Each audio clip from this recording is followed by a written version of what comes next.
आजचा व्हिडिओ हा महाराष्ट्रातील सर्व शिक्षकांसाठी UDIS प्लस बाबत अत्यंत महत्त्वाचा आहे। UDIS प्लस वर डुप्लिकेट असलेल्या विद्यार्थी किंवा चुकीने एंट्री झालेला विद्यार्थी किंवा आपल्या शाळेत आपल्या वर्गातील एखादा डेथ झालेल्या विद्यार्थ्याला इनॅक्टिव्ह म्हणजेच डिलीट कसा करावा या संदर्भात प्रात्यक्षिक माहिती आपण स्टेप बाय स्टेप पाहणार आहोत। यासाठी व्हिडिओ हा कुठेही स्किप न करता पूर्ण पहा। तत्पूर्वी नमस्कार, मी सचिन पाटील, टेक्नो एज्युकेशन या चॅनलवर आपले सहर्ष स्वागत आहे। आपल्या शाळेमध्ये आपल्या UDIS प्लस या पोर्टलवर जर डुप्लिकेट एंट्री झाली असेल म्हणजेच 2 एंट्र्या झाल्या असतील, तसेच काही चुकून एखादी एंट्री झाली असेल किंवा एखादा विद्यार्थी डेथ झाला असेल, त्याचा मृत्यू झाला असेल, तर अशा 3 प्रकारच्या विद्यार्थ्यांना आपल्याला इनॅक्टिव्ह थोडक्यात डिलीट करायचे असते। मग हे विद्यार्थी डिलीट कसे करावे हे आपण स्टेप बाय स्टेप जाणून घेऊया। यासाठी सर्वप्रथम आपण आपल्या मोबाईल अथवा लॅपटॉपमध्ये UDIS प्लसला स्टुडंट मॉड्यूलमध्ये लॉग इन करून घ्यायचे आहे। यासाठी या ठिकाणी आपला युजर नेम म्हणजेच शाळेचा UDIS नंबर, त्याखाली पासवर्ड हा दिलेला कॅप्चा येथे टाकून साइन इन करून घ्यावे। यानंतर या ठिकाणी याप्रमाणे 2 टॅब दिसतील। येथे आपल्याला शैक्षणिक वर्ष 2026-27 या टॅबमध्ये काम करायचे आहे, म्हणून मी या टॅबवर क्लिक करतो। आलेल्या पॉपअप विंडोला या ठिकाणी क्लोज करूया।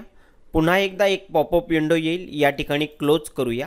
यानंतर महत्त्वाचा डॅशबोर्ड हा आपल्या शाळेचा येथे आपल्याला दिसेल। बघा, आपल्या शाळेमध्ये डुप्लिकेट एंट्री असलेले विद्यार्थी, रॉंग एंट्रीने या ठिकाणी आलेले विद्यार्थी किंवा डेथ झालेला विद्यार्थी असेल, तर अशा 3 प्रकारच्या विद्यार्थ्यांना इनॅक्टिव्ह म्हणजेच डिलीट करण्यासाठी आपल्याला या डॅशबोर्डच्या डाव्या साईडला भरपूर टॅब दिसतात। यातील इनॅक्टिव्ह स्टुडंट हा टॅब आपल्याला पाहायचा आहे। मग यासाठी आपण स्टुडंट मूव्हमेंट अँड प्रोग्रेशन हा एक टॅब दिसेल, यावर प्रथमतः क्लिक करूया। यावर क्लिक केल्यानंतर सब टॅब या ठिकाणी खाली ओपन झालेले दिसतात। या ठिकाणी आपण पाहिलं तर इनॅक्टिव्ह स्टुडंट मॉड्यूल हा एक टॅब आपल्याला दिसेल, यावर आपण क्लिक करणार आहोत। यानंतर त्या विद्यार्थ्याचा पेन नंबर आपल्याकडे असेल किंवा या ठिकाणी मिळवायचा, पेन नंबर घेऊन आपल्याला त्याला इनॅक्टिव्ह करायचं असेल तर हा पहिला टॅब वापरायचा आहे। आणि जर विदाऊट पेन आपण त्या विद्यार्थ्याला डायरेक्ट सिलेक्ट करून आपल्याला ह्या 3 प्रकारच्या विद्यार्थ्यांना इनॅक्टिव्ह करायचं असेल तर हा दुसरा टॅब वापरायचा। आपण या ठिकाणी पाहू शकतो know about inactive student. Inactive हे कोणाकोणाला केलं जाते तर रॉंग एंट्री असलेल्या विद्यार्थ्याला, the student record was created by mistake आपण एखादा विद्यार्थी या ठिकाणी क्रिएट केला असेल, जनरेट केला असेल, तर अशा विद्यार्थ्याला आपल्याला डिलीट करायचं आहे। तसेच duplicate entry, multiple record exist for the same student, म्हणजे एकपेक्षा जास्त विद्यार्थी चुकून त्या ठिकाणी जनरेट झाला असेल, म्हणजेच एकपेक्षा जास्त पेन नंबर त्याचे असतील एकाच विद्यार्थ्याचे, तर इतर विद्यार्थ्यांना एकपेक्षा जास्त म्हणजे दुसऱ्या विद्यार्थ्याला त्या ठिकाणी डुप्लिकेट एंट्री म्हणून आपल्याला इनॅक्टिव्ह करावा लागेल। किंवा due to death the student is disease, किंवा काहीतरी विद्यार्थी त्याचा कुठल्याही कारणाने मृत्यू झाला असेल तर त्या ठिकाणी अशा विद्यार्थ्याला सुद्धा इनॅक्टिव्ह करायचं असते। चला तर इनॅक्टिव्ह करण्यासाठी आपण पेन नंबर त्याचा प्रथमतः या ठिकाणी स्कूल डॅशबोर्डमध्ये जाऊन येथे त्या विद्यार्थ्याचा पेन नंबर कॉपी करून घ्यायचा आहे, ज्या विद्यार्थ्याला इनॅक्टिव्ह करायचं आहे। आणि त्यानंतर गो या पहिल्याच टॅबमध्ये गोवर क्लिक करूया। त्यानंतर inactive student module with pen, आता मी पेन नंबरच्या सहाय्याने करत आहे, म्हणून या ठिकाणी त्या विद्यार्थ्याचा पेन नंबर एंटर करणार आणि त्यापुढे गो या टॅबवर क्लिक करतो। आपण याप्रमाणे पाहू शकतो की करंट स्टेटस त्याचा ॲक्टिव्ह आहे, सध्या तो आपल्या शाळेमध्ये आहे। हा त्याचा पेन नंबर या ठिकाणी आपल्याला दिसतो, जो पेन नंबर आपण इनॅक्टिव्ह करणार आहोत त्याचा। त्यानंतर त्या विद्यार्थ्याची सगळी माहिती आपल्याला या ठिकाणी दिसते, डिटेल्स या ठिकाणी आपल्याला दिसते, त्याची शाळा कुठली आहे ते शाळेचं नाव या ठिकाणी दिसते। आता त्या बाजूला महत्त्वाचे 2-3 टॅब आपल्याला दिसतात, यावर आपल्याला काम करायचं आहे।